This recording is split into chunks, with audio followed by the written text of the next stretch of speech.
Alright, let's have a look at my warm-up routine at the minute.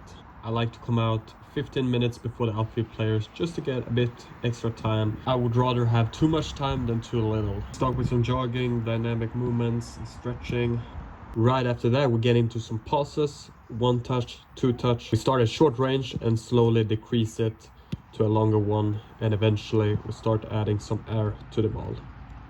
For not being used to play on grass, and additionally this grass pitch wasn't the best one, it was important to get a feel of striking the ball off the dip. For this specific warm-up I only had 1 player to help me, but if I would have had 2, I would create this V shape where I would play it to my right and then to my left, so I would get a feel for both sides. We couldn't do that today, so we had to work with what we had. I tried to take the touch out in front of me and then striking it.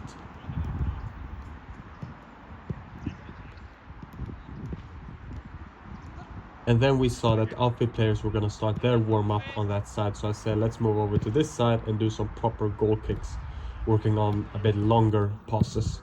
Up till this point, we've only done short, medium, and now we're doing some longer ones. I try to be very chilled, relaxed during my warm-up, take my time. That's why I go out early as well, to get a bit of extra time to just enjoy it. After completing the passes, we move on to some strikes in and around me, from the edge of the penalty box, doing some handling where nothing is premeditated. Anything from scoops, catches, low dives, maybe around 10 of them.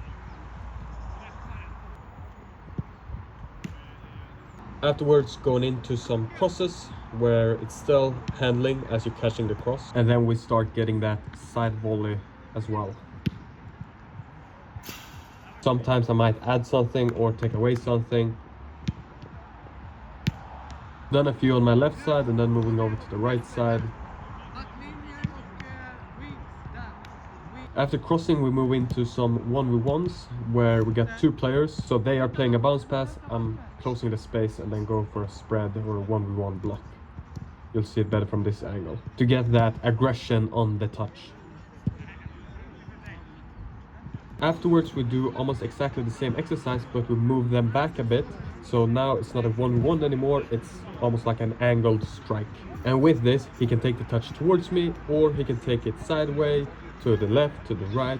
I'm also adding that the players who's doing the bounce pass put a bit of pressure on him, sometimes for it to be a bit more match realistic. After that, the outfield players were gonna do like a cutback exercise and then moved on to some central strikes. And that would be it for the warm-up. I'm trying to keep it as simple as possible, not too many exercises to do, and try to keep the strikes as little premeditated as possible, because obviously I'm preparing for the game, so I want to prepare for that unpredictability.